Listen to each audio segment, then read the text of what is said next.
SpectreVision Radio. Someone on OGUN'S internet was like, Juju, what do you think about white people who say they ignore their ancestors because that's how they're basically being anti-racist? Like, I don't want to talk to my ancestors. They were racist. They were Somebody need to talk to them. Who's supposed to talk to them? There are racist spirits literally walking up. We are living a world of spirits. You just gonna let them continue to just wreak havoc in the spiritual realm because you don't want to talk to your racist ancestors? Well, who's supposed to talk to them? You need to talk to them. Hey, babes. Welcome. E cabo aquaba. Bienvenido. Sac pase wa guananga def. What's up, yo? Welcome to A Little Juju podcast. This is the Africana Ethereal podcast diving deep into the medicinal, the magical, and the ancestral spiritual tools that can help get us free.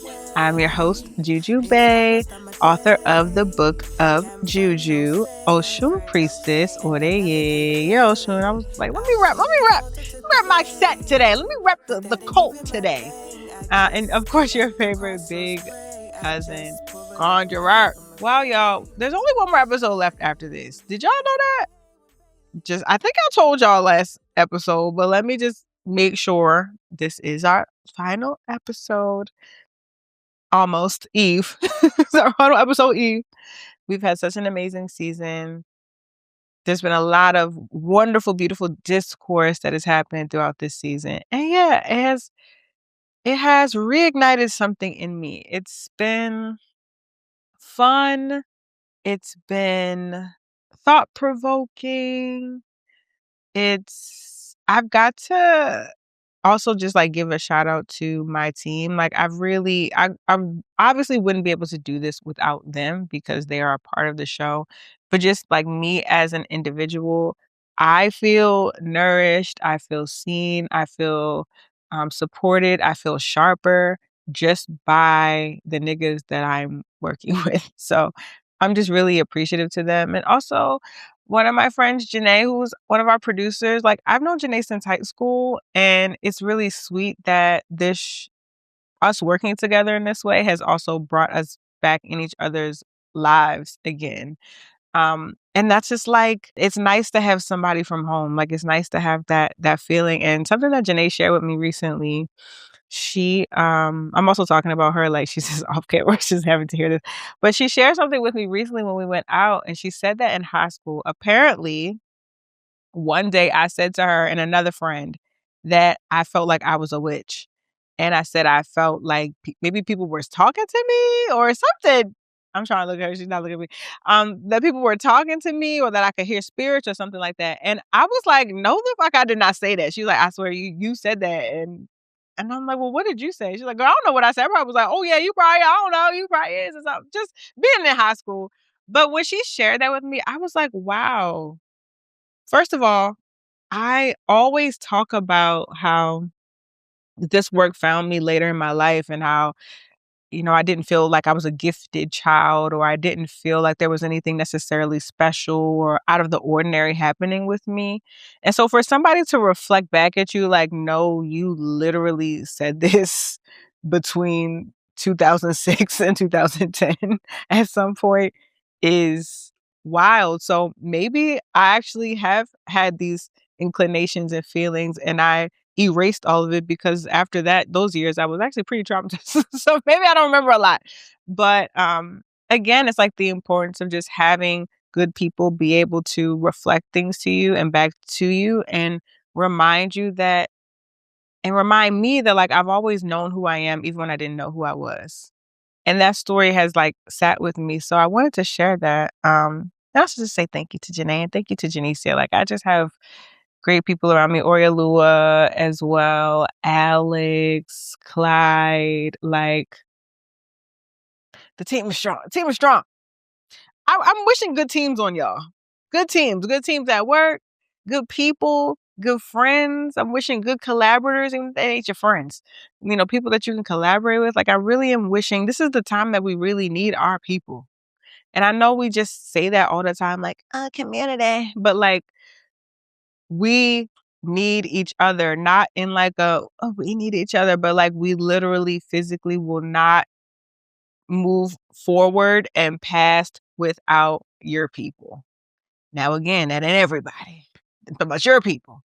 Not every person, not every Negro, but your people. So let's get into our first segment today. You already know it's OGUN'S Internet. This is the segment where I talk about what I see online. What are we talking about in the socials of the medias? What are we discussing on the Orisha of Technology's interwebs? So today, what are we talking about on OGUN'S Internet?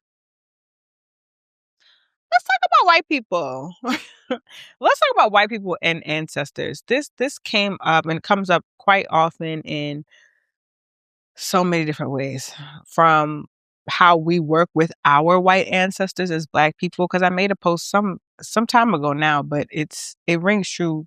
This conversation pops up every so often about how as Black people, especially I want to say Black Americans, but really people of the diaspora, but like Black Americans specifically, a lot of us can really pinpoint that there is someone white in our lineage at some point, generally.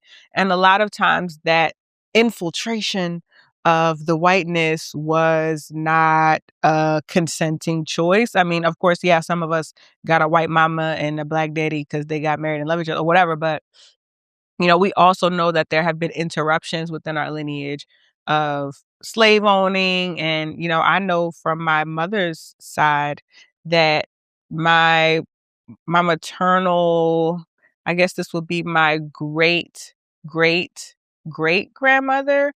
She had multiple children with a slave owner. I don't know if she was enslaved by him, but he was a slave owner. They were never together, obviously. He had a whole family and kids and stuff, but he also had children with one of my ancestors. But he ended up giving her land. He left things for her. So it's weird because it's like, I mean, some of my family still lives on that land that was given by him to our family. But it's also like, but that relationship was like, it's just, that convoluted infiltration, right? So when I think about it, that man is, I don't know if I will label him ancestor in the sense of like venerable, honorable being, that a human, but I descend from his lineage. And what do I make of that? What do we make of those kinds of interactions? So a lot of us have white ancestors, and I think it's up to the choice of the individual how they want to interact with those white ancestors. And again, I want to put white ancestors in quotes because when I say ancestor, I tend to mean an honorable, loving, respected um, being. And so someone who did that to my grandmother is not those things in my case, in my opinion. So, but I'm saying white ancestors because I don't actually know the other word to say to acknowledge that I come from this person's lineage, but I'm not necessarily honoring them as an ancestor. So just give me the air quotes, right? So I have this white ancestor, and a lot of people talk about wanting to work with their white ancestors as a form of reparations, wanting to work their spirits, wanting to work the dead, that in different Africana, especially diasporan traditions, like working the dead is pretty common, that we can actually use the dead and not always be a transactional relationship, but like get them to do things for us. And some people actually even use the term of using the dead as slaves. And so people do that. And so I've heard some Black people say like, no, that's how we should use our white ancestors. We should milk them for all they're worth. We should make them give us money. We should make them atone for the behaviors that they did when they were living.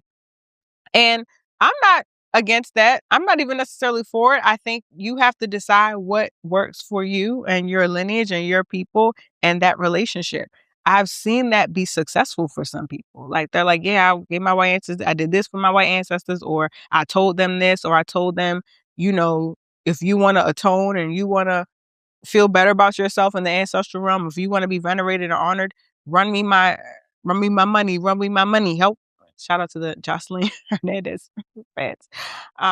So like that, there's a world where that does exist and can happen. I also know, and more recently, I've kind of got into this place of I kind of ignore my white ancestors. Like, I know that they exist, I know that they're there, but I kind of ignore them. And to be honest, they kind of ignore me. I don't really see, as someone who is constantly in divination, who is constantly communicating with spirits, I don't have a lot of spirits who are white come through. Like, I don't think anyone's really trying to say, "Hey, what's up? Don't forget about me." They probably know better, but I think they them people, that lineage, they're probably tending to their white kids that that they got. I don't know if this ancestor of mine is even interested in what I'm doing. I can't say yay or nay. I also get asked the question a lot, like, yeah, I have white ancestors, and maybe it wasn't because of uh, a traumatic experience. It's because like my grandma's white. Like, I come from a white side and another side. And they ask if they can venerate those ancestors. And for me, I think that you venerate who loves and supports you and helps you. I don't think that, and I know it's nuanced, of course, but if you had a loving relationship with your grandma and she's white and you do ancestral veneration, I personally am not going to say don't do that if this is a helpful, loving, kind person in your life. Like, that's your ancestor. Like, I can't, it's really interesting. I think sometimes the plight of my beautiful mixed race people, you're just like, I have white ancestors. Like, can I honor them? Am I allowed? And it's like, you're allowed, you do whatever you want to do. Like, this is your thing to carry. And if you feeling confused about the racial dynamics, take that up with your people. That's actually a great opportunity to do that work, because I can't do that work because I'm very black. Like, I'm very black. I got the black grandmamas, I got the black greats, I got the black great great. It's the only when we get to that great great great, it gets tricky. So, like, I want to encourage y'all to venerate who honors you. And I also don't think that everyone even has to venerate all of their black ancestors. It's like, are you a helpful, supportive, loving, honorable spirit? That's who I'm going to venerate. There are people in my lineage who are black who I would not touch with a 10-foot pole in the living world, nor in the after. Now, there is a conversation here about, do ancestors want to change their mind? Do they want to help you? Were they horrible people in the living world, and then they're like, "Oh dang, like, I messed up. I actually want to do better with my life now that I'm past." There's room for that. So if you find room for that, if you want to talk to your granddaddy who was a shit and he wants to come through and help you and atone for his behavior, that's your choice to allow.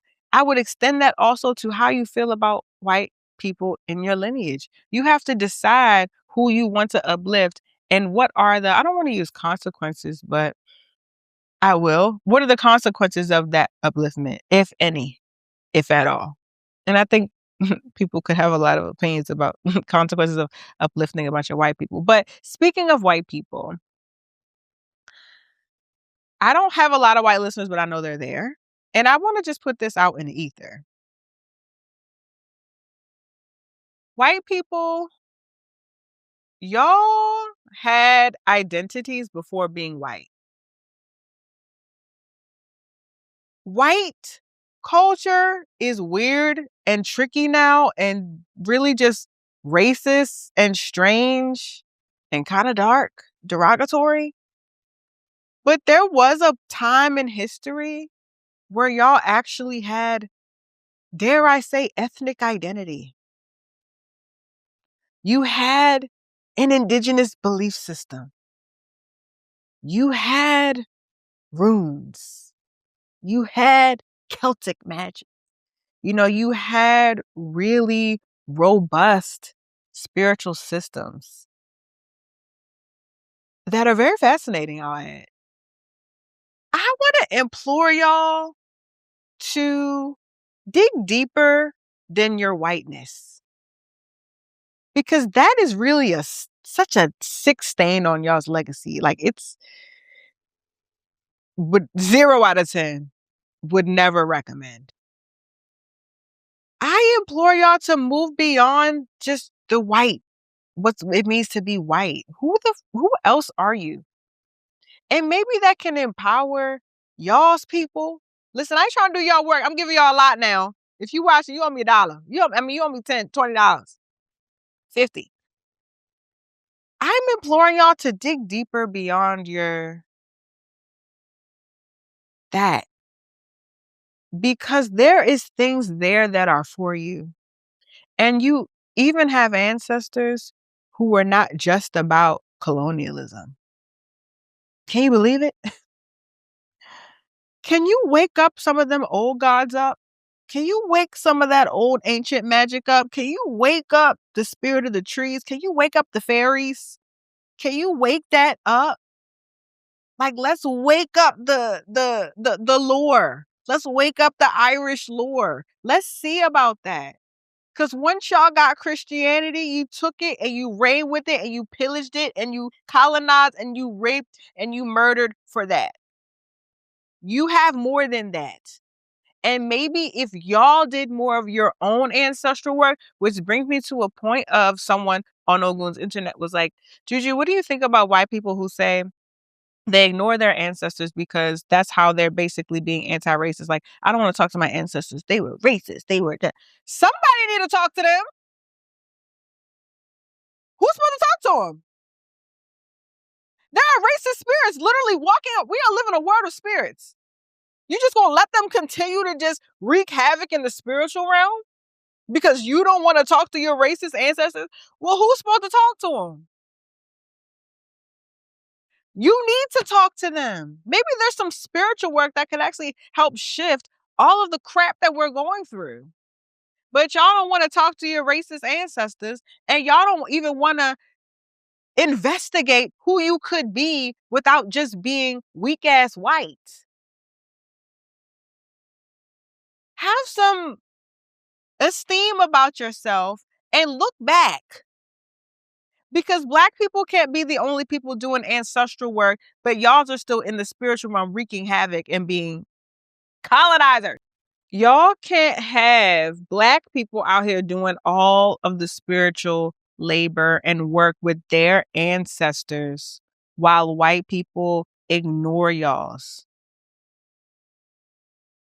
That means our ancestors, because let me be clear. Someone recently on OGUN'S internet was said that I was talking about race and ancestors and white ancestors, and they were like, when you die, you die. There's no such thing as white ancestors. There's no such thing as Black ancestors. Like, you're trying to attribute living qualities to the dead.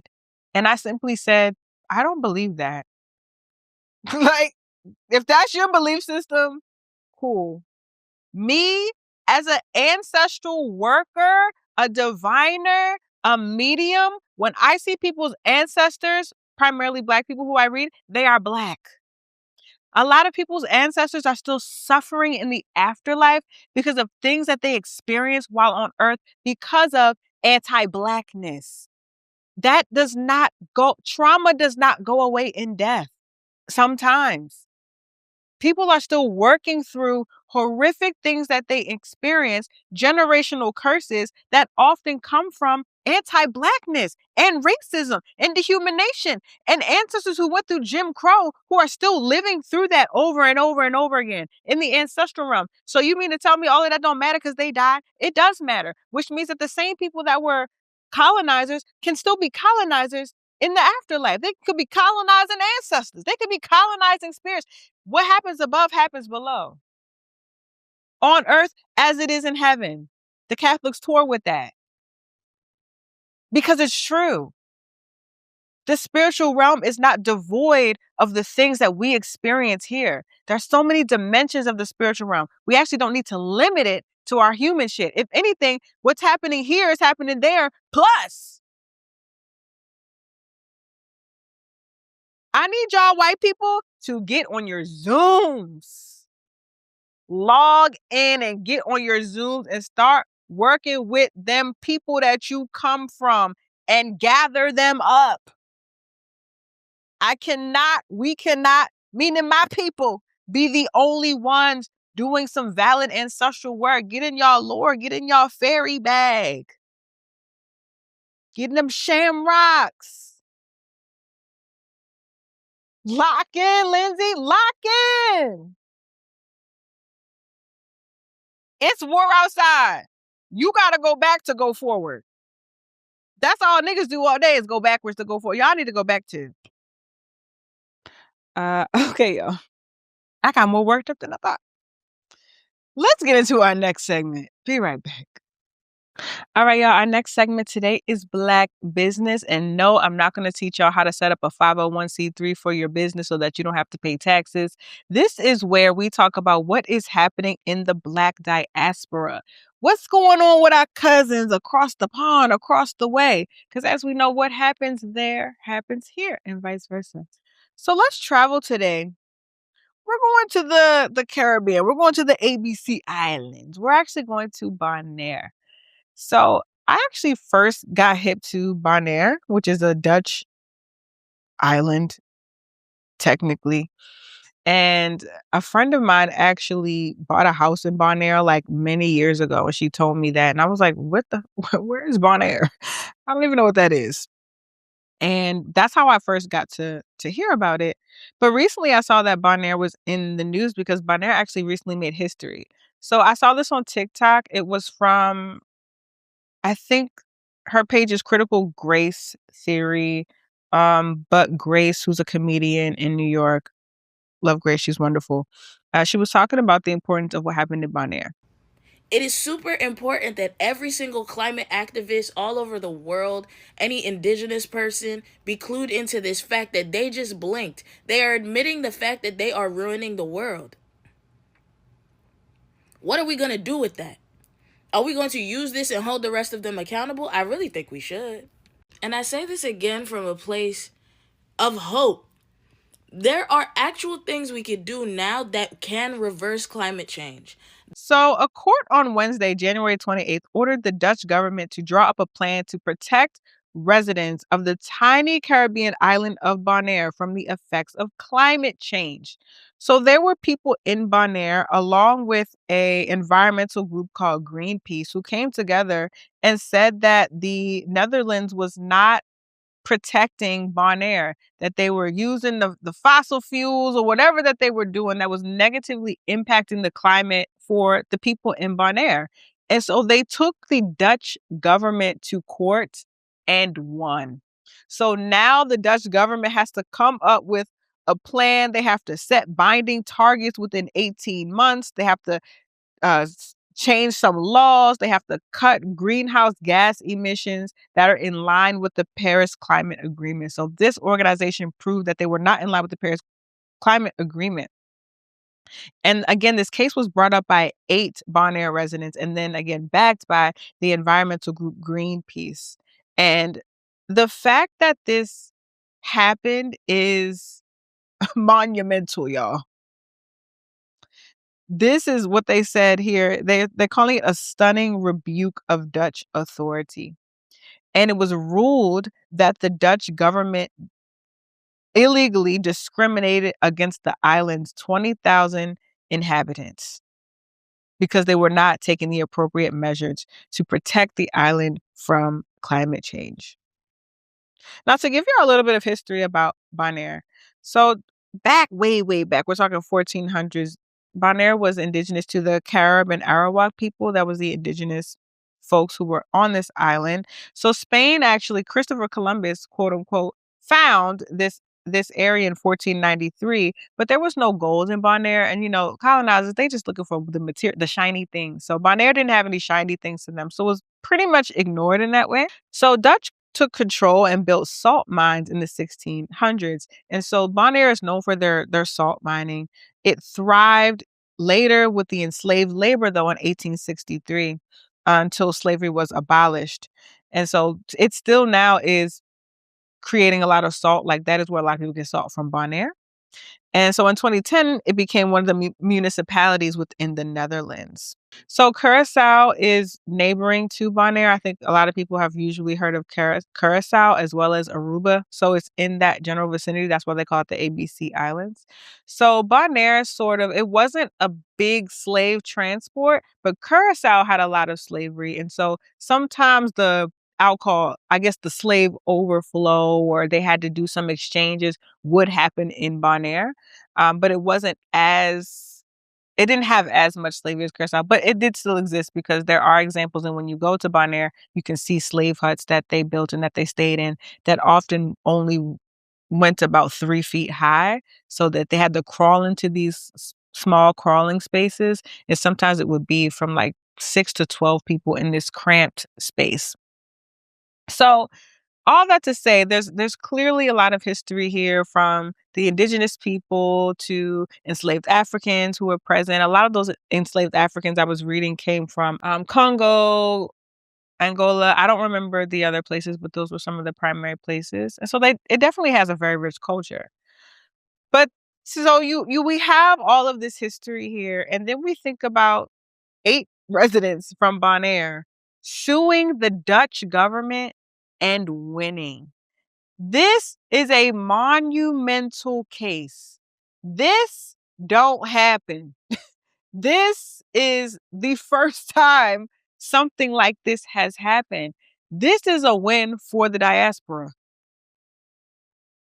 The fact that the legal system was on the side of the people from Bonaire and they won the case, so that the Dutch government has to change things up within 18 months to make sure that they are protecting the people in a proper manner that is in alignment with the law. This made me emotional when I heard it. I was like, when I saw Grace's post, I was like, wow, this is so good.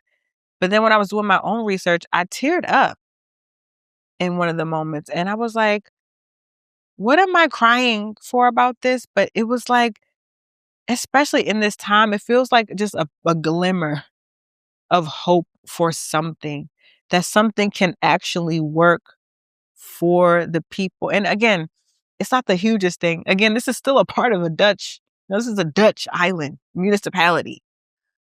But to know that there's still a reason to fight, and that there can be wins within the fight, it made me so emotional. So I wanted to offer that to y'all, because we do actually need to be paying attention to how our government, again, this is also, we're talking about, European things. This is the US. I don't know if our government would ever give that. We don't know. But I think this is still a win for us to really not be afraid to stand up for whatever it is.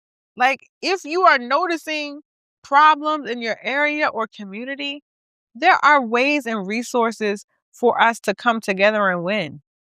And so this was just such a good reminder that it's not a waste of time. And I also really appreciated that this was about land and air and water, and how we need our resources to be well if we want to be well. So the fight for climate justice is so real, and we all need to be activated in that fight for climate justice. And who knows, maybe like the people of Bonaire, we might win. So shout out Bonaire. Y'all tour with that. Congratulations. Dutch government, get it together, because y'all was in the wrong. Illegal activity to the big house. 18 months. We got our eyes on you. And shout out to the organizers who did that. Let me know if y'all had heard about that story in Bonaire. There wasn't a lot of stuff I saw online about it, so I'm happy to report. But yeah, let me know what you feel about that and how that may inspire you to do something in your community with your neighbors. All right, y'all, let's take a break. We'll be right back. Okay, welcome back, y'all. So A Little Juju podcast is a labor of so much love. I promise, love y'all down. That's what the kids do. Love y'all down. It's a labor of love, but it is labor nonetheless. Time, energy, resources, money, team, payments. Your girl's pockets is hurting a little bit, child. But I do it because I love you. But if you're like, Juju, how can we help you? How can we support you? How can I, what part can I do in supporting the message of Africana spirituality existing in these times? Well, glad you asked. Patreon.com/Jujube is where you can give your coins. From $7 a month, a nice little coffee in New York with oat milk, to $50 a month. I don't know what your bag is looking like. I'm not clocking your pockets. Whatever you got, I got a tier for you. So if you give to the A Little Juju podcast tier, that is specifically giving to this show. You love the show feeds your soul, it helps you out. So you want to, engage in the energy of exchange. You can do that. Now, if you're like, Juju, no, I want more Juju. I want a class. I want to learn things from you. I want to be in the private Discord chat. I want to get cheaper readings than everybody else. Because, them readings is $200, y'all. The readings that went up. But my patrons don't pay $200. Okay. So if you want all of these things, go to Patreon and join my other tiers. That is where you get access to all things Juju Bay. I've been doing bonus episodes. Everything is on the Patreon, child. So find me, patreon.com/Jujube. Thank y'all for those who support, for those of you who rate the podcast, who talk in the comments, helping me get monetized on YouTube. We are literally almost there. I should be getting a YouTube check soon. It's probably going to be $3, but it's the $3 I have. Praise God. Big shout out to all my new patrons. Big shout out to all my old patrons. I appreciate you. Thank you for engaging in the energy of prosperity and abundance in exchange with me. As you are giving, I'm giving it back to you tenfold. May all of your dreams come true. May you have the money, may you have the resources to create and be whoever it is that you want to be, and that you have the support around you to do so. So thank you so much. I appreciate you. Now let's get back to the show, and I'll see you on Patreon. Okay, my honeys, our next segment today is cod liver oil. This is our segment where we talk about the healing tips and tricks that we can incorporate in our lives to feel good, to feel better, whether it's the old-fashioned stuff like a spoonful of cod liver oil or Pilates, whatever it is. There are ways that we can help our bodies, minds, spirits, and souls heal in these times. So today's cod liver oil, I'm taking us back to grandma. I'm taking us to one of the old black legends, okay? Vick's Vaporub, child. Let's talk about the Vicks. Now, last episode we talked about ginger ale. You see, I'm on my black lore healing tips. So I went down a big Vick's Vaporub rabbit hole, and obviously this is a very old hack. I don't know how many of y'all were raised with Vick's Vaporub. Put in the comments if you grew up with that little blue bottle in y'all house, a little jar in y'all house. I could literally smell it right now being slathered on my chest when I was coughing. Now, Vick's Vaporub is traditionally used as a cough suppressant, a nasal decongestant, and even a pain reliever. I don't think I've ever used it for pain relief, but I did see that people use it for that. So Vick's Vaporub, if you don't know, I don't see how you would listen to this podcast. Maybe you don't. Okay. Lock in. Vick's Vaporub is a topical ointment containing 3 main active ingredients. It's camphor, eucalyptus, and menthol. Those are the top 3. So, we smell the mints. We're smelling that's Vicks, right? And so all of these things can act as cough suppressants. And it also contains cedar leaf oil, nutmeg oil, petroleum, turpentine that's used for external use to help relieve, coughing. Now, camphor, one of the main ingredients we love. If you heard this theme song, camphor, no sage, and I never give play, that's camphor. So camphor stimulates nerves in the body to relieve pain and brings cold sensations to the nose that can help make breathing feel easier, especially if you're congested and stuffed up. Camphor also can reduce itching. Now, eucalyptus, the second major ingredient here, is anti-inflammatory. It is mucus relieving. It can help with dry skin. And then we have menthol, which is a product of peppermint. We love a little pepper. We love a minty moment that can stimulate the hippocampus. Okay. And improve memory, clear mucus and skin dryness and itching. So Vick's Vaporub has a lot of uses, and camphor specifically, I know in the African American context, has been used throughout a lot of conjure work, hoodoo practices, plant medicine practices. There's a lot of research that I've seen where, midwives, what they call nanny midwives, would use camphor as a ingredient to address sickness, whether it was of other enslaved people, Black people, free Blacks, white people. Like camphor is an ingredient that we can find in a lot of like Southern medicine making. Now, I already had this as a cod liver oil, but right now I am reading the book The Conjuring of America by Dr. Lindsay Stewart. If you have not read that book and you are interested in conjure, in plant medicine, in the history of African American medicine, it even is, I would say, diasporan, but really focus on African American medicine making and especially Black women conjuring throughout history, I implore you to read that book. It is well researched. It is extremely well written. It is grounded in truth and facts and talks about our traditions in such a beautiful way. So big shout out to Dr. Lindsay Stewart. Thank you for your work. I'll put in the show notes a reference to that book, but in it, there's a chapter about Vick's Vaporub. And so I'm just going to read a portion of this. This is so interesting.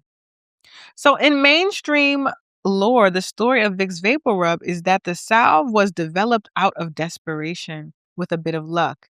So in 1894, Richardson had a very sick son on his hands. His young child was suffering from a severe case of croup, an illness that swells the airways, making it hard for children to breathe.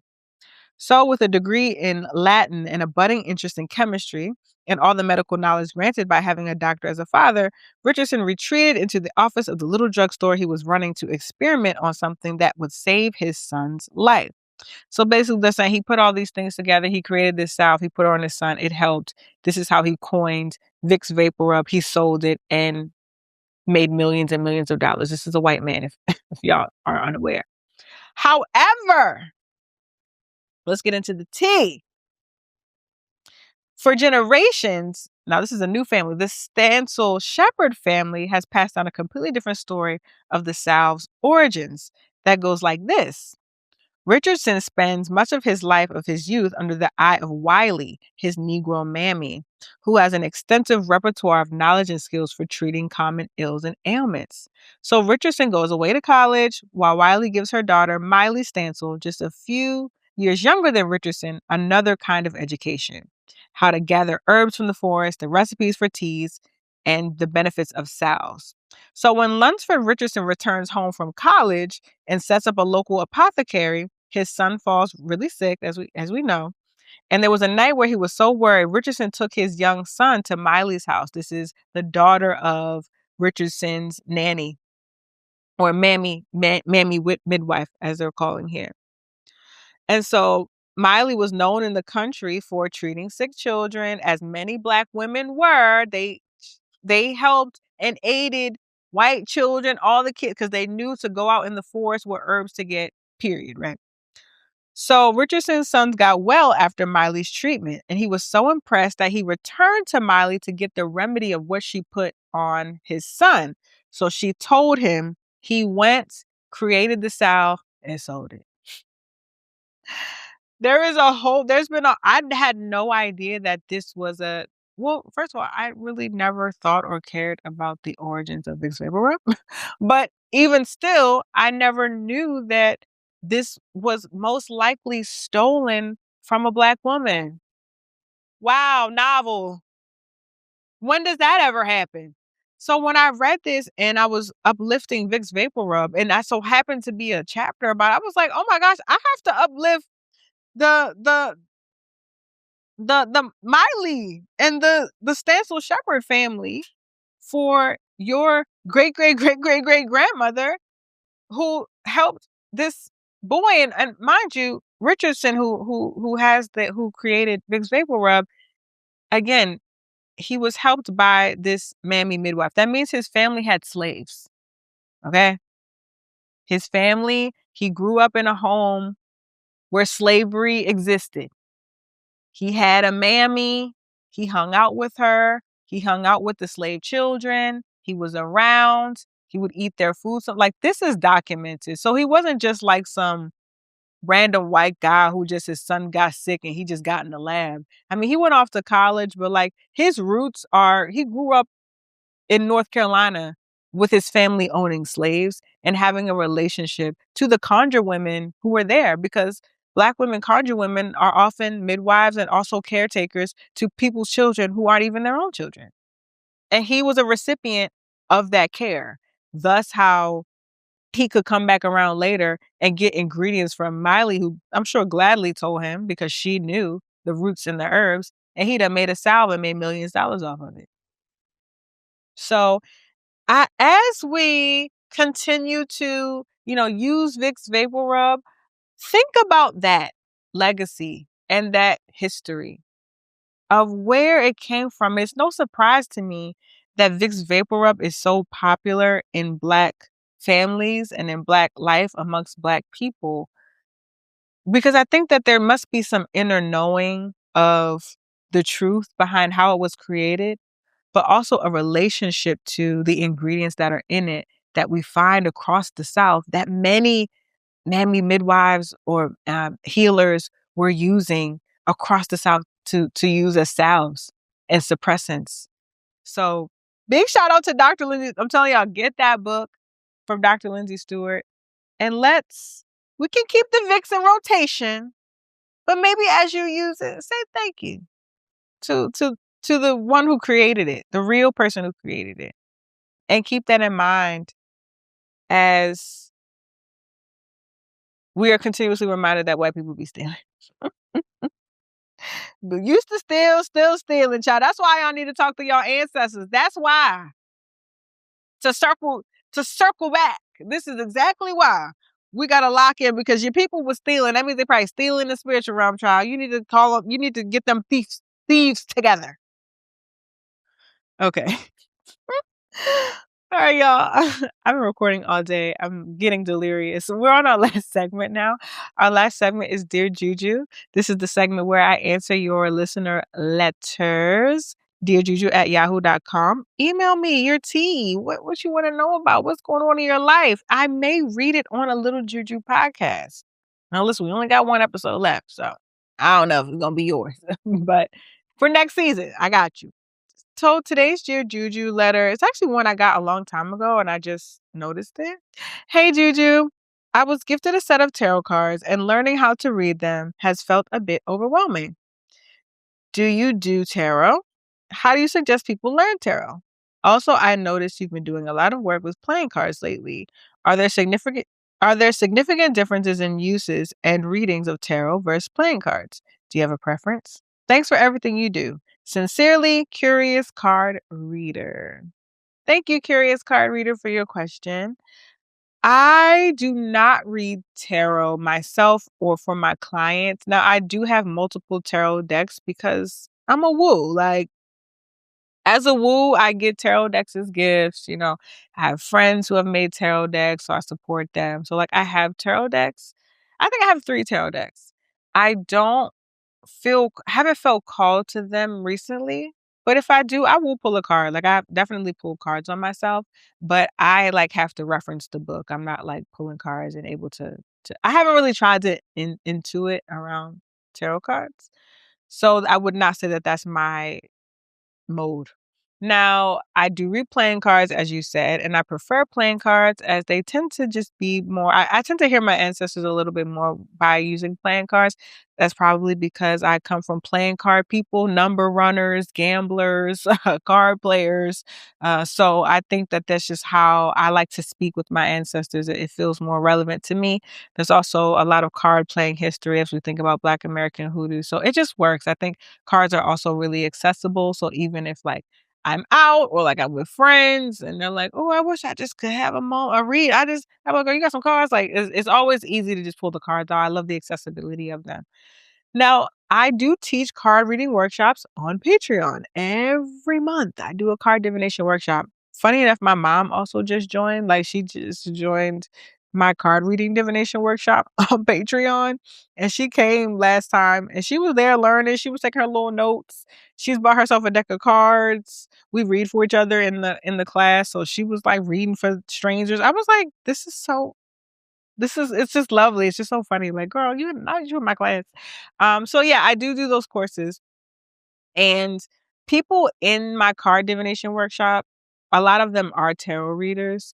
And so they will often say like, oh, the hearts gives me the cups in tarot, or this gives me that. I can't remember everything because the Joker makes me feel like the Fool in tarot. So I think that some people have created there is some similarities, but I don't read like that because I don't have the tarot in my mind to be able to correlate them. But there is a world where they can be correlated. So yeah, I think it's for me it works better, but I think that there's a lot of good tarot resources. What's funny is that my therapist is a tarot reader, and she starts off all of our sessions by pulling 3 cards for me. And so I always like to look up she explains them to me when she pulls them, but I also Google, and I be on Biddy Tarot. That white lady tarot explanations. Shout out to Miss Biddy. Biddy Tarot. If I want to know what a tarot card means, I'm going to Biddy. So you could, be looking on Biddy Tarot if she has good explanations for like the reverse and, if you're into that. But yeah, I prefer playing cards. I appreciate tarot. When I want a tarot reading, I go to the tarot girls. Like, it's not, if I pull a card for myself, fine. But if I want tarot, I have people I call who are like tarot readers. And I'm like, sometimes you just need a tarot reading. Like, I love my divination, obviously. I wish I had a diviner that was like me, that read how I read. I need a diviner like me. I've yet to find a diviner like me. But sometimes you need a good little tarot moment. You need to see that devil card. You need to see that tower. You need to see that 2 of Pentacles. I don't even know what this shit means. I'm just naming the things I've gotten recently. You just need to see that and like lock in. They got the pictures. Like, I do like that aspect of it. The storytelling aspect of tarot, I think, is so beautiful. So yeah, shout out to my tarot girls. Get in the comments if you're a tarot girly. I appreciate y'all because I'm not versed on the language of tarot, but yeah, the tarot girls ate with that. They also say that the creator of the original Rider-Waite deck was a Black woman. It came out that that's not true, though. You'll see people say that. I think her name was Pamela Coleman. I can't think of her name right now. They'll say that she was a Black woman, but apparently she was actually a white woman who used to dress up as a Jamaican woman and like perform. I don't know if she went into blackface.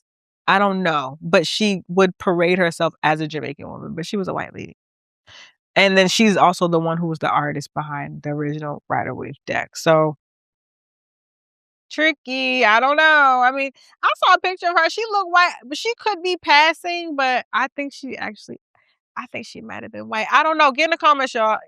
Was she white? I actually don't know. I did a whole episode about her way, way back in the day, and then I had a follow-up episode. Like, so maybe I shouldn't have been uplifting that lady.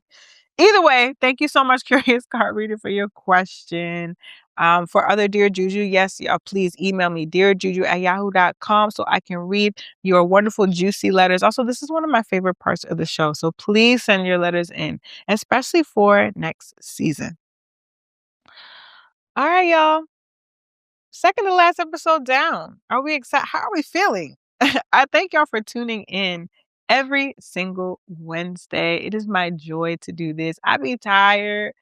I be going out. I be turned up. All these things happen. And yet I still show up for this because it fuels me. Even though it takes a lot of energy, it really makes me feel so good. So thank y'all so, so much for just being a part of this experiment with me since 2018. Like, who knew I'd still be doing this shit in 2026? Not me. I just had a mic. I had a snowball mic in a dream and a closet in Chicago. And here we are with a whole set. Like, so blessed. So thank y'all so much for tuning into a Little Juju podcast. Follow me at ITSJJBAE. It's Jujubay on pretty much everything. Also follow me on Instagram at a Little Juju podcast for podcast updates. if you want to book a class, if you want to maybe sign up for a hoodoo course soon, I don't know, bookery, I don't know. JujuBay.com has all of my offerings. And yeah, I think that's it. But before I go, I have to acknowledge the passing of my wonderful, beautiful, amazing great Aunt Myrtle. And a lot of my listeners and my OG listeners know Aunt Myrtle because we had an episode together on the podcast. Maybe we can I don't remember the episode offhand right now, but yeah, I know it was called Speak with Your Elders. And I interviewed Aunt Myrtle about our family history and our life. And that was actually one of the biggest episodes I've had. It's been a favorite of all these years. So my Aunt Myrtle recently passed away. And so it has been so devastating for our family. But I feel really at peace and secure in knowing that, first of all, this woman lived her life. Like, she did not let being wheelchair bound, being sick, or anything stop her from throwing parties and having fun and drinking and cracking crabs and getting on Zoom and FaceTiming me and texting me and posting on Facebook and tagging me. Like, you would have never thought she was 96. So I feel really at peace with that. And I know that a lot of times when people pass, it's easy to feel like you didn't do enough, or I wish I saw them, I wish I had called, I wish I had spent more time, I wish I asked those questions. And I can say that I really I I did all of those things. You know, I interviewed her. I have so many videos with her. I have so many voice notes. I've written things down. We went to church together. I wrote about that. That's on my Substack. I had a story about going to Catholic church again. I went with Aunt Myrtle last year. So, like, I don't have any regrets. So I feel she knew I loved her. She knew what she meant to me. She knew I valued, she was our family oral historian. She taught me how to be a griot. She taught me how to be able to do this is a performance. She taught me that. She put me in my first play as a child. Like, she was the one who taught me how to be an orator, because she was one, and she was a writer too. So I'm like, she couldn't have given me more if she tried. And I am so at peace with it all. And so I just pray, continue to I know that the ancestors have welcomed her so well. And even though she's 96, it still hurts because I'm like, she's an elder. Of course she's going to pass soon. But I'm so at peace. So keep my family in your prayers and in well wishes as we navigate our world without our Auntie Myrtle, which is like, wow, we've never had to do that. She's been around 96 years. We don't know what life is without her. But thank y'all so much. I appreciate you. I love you. Be well. Take care of yourselves. And remember, all you need is a little juju. Later, y'all. Juju, she always was spiritual. I don't know if other people knew it or not, but she talked and I listened. She told me when she was about 5 years old, when I asked her, do you know how your mom and dad met? She said, oh yes, I was in heaven. And I told God, I want him to be my father, and I want her to be my mother. And she's always had this connection. A Little Juju podcast is brought to you by SpectreVision Radio. Executive produced and hosted by me, Juju Bay. Producer and DP, Jenahye Johnson. Consulting producer, Janicia Francis. Audio visual editor, Oreoluwa Akinyode. Production support by Alex de Palma. And set design by Cowrie Studios and Juju Bay. But that ain't even my thing. I just stay at the crossroads, pray. I just pour a little honey from my friend.